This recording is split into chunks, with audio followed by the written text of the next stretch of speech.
Hey, this is the Hardest Question video blog, and I'm the Reverend Russell, and this is the Reverend Dr. Mark Stenberg, senior contributing editor to the Hardest Question, and we are in Ordinary 15C.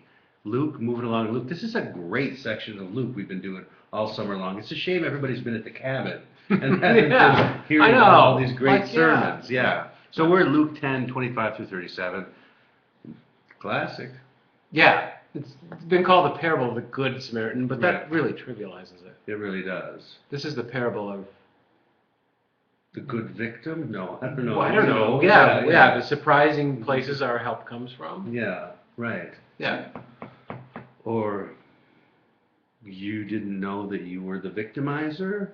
I don't know. Isn't another way to read it? Yeah. Okay, but what do we have here? We got, a lawyer stood up to test Jesus. Teacher, what must I do to inherit eternal life? What is written in the law? What do you read there? The great commandment. Sure, love the Lord with all your heart, yeah, mind, body, and soul. Yeah. And love your neighbors yourself. You give them the right answer. Yeah. Well, thank you. But yes, there's still one thing. Oh no, you say love your neighbors yourself. Do this and live. But wanting to justify himself, he's not done there. Oh, he's not done here. No. He says, but tell me this. But really, who is my neighbor? Right. Which, would he really say that?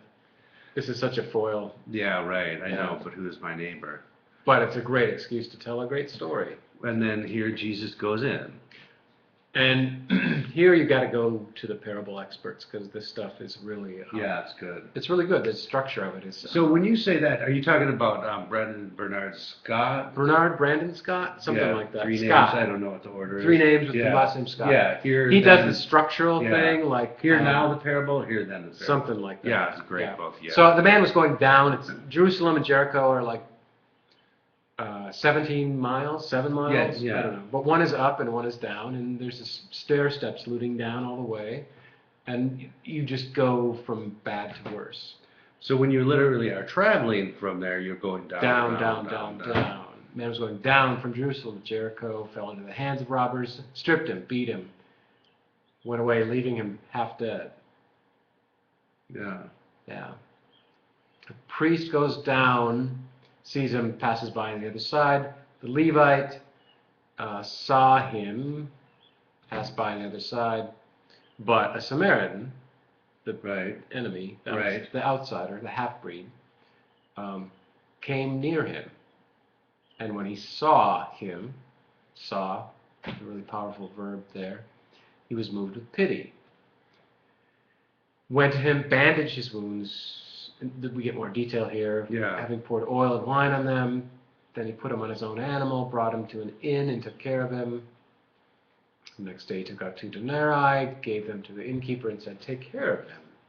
And when I come back, I will repay you whatever more you spend. So, anyway, it's a beautiful story of compassion. From a source we wouldn't expect. With a lot of detail, I might add. Bringing him to the inn, get him cleaned up. It's beautiful. So who is my neighbor? So Jesus says, go and do likewise. Show mercy to people. So, you have a nice little example story. Maybe. But what's, as you call the move, the Barthian flip. But then you have the Barthian Flipperoo. The Barthian Flipperoo. Where you are not the person walking by. No. That's the Sunday school version. Like, would you help this person out? Which are you going to be like, the good Samaritan or the bad Levite? But what if you're the person in the ditch? Absolutely. And so the Pharisee walks by, ignores you. The Levite walks by, ignores you. They can't help you. No. And then your enemy walks by. You're bleeding out, but your enemy walks by. What do you do? So your neighbor is? The one who comes to you. The person from whom you receive help. Yeah. So it's not, your neighbor isn't like, help that, be a good person. Your neighbor is the person from whom you receive help. Yeah, yeah. It's about mercy acting on us, receiving, and us receiving, as well as That's beautiful. paying attention. So what's the hardest question? What's the hardest question here? Yeah. We don't know. We have a lot of really hard questions sometimes. Yeah, but this one but it's really hard to read this text outside of Sunday school, and I guess we're just so thrilled to tell the story because the way that Barthian and Flipperoo deconstructs those Sunday school notions. Exactly. And sort of this history of interpretation of this text. But let us know what you think and how you preach it. Thanks.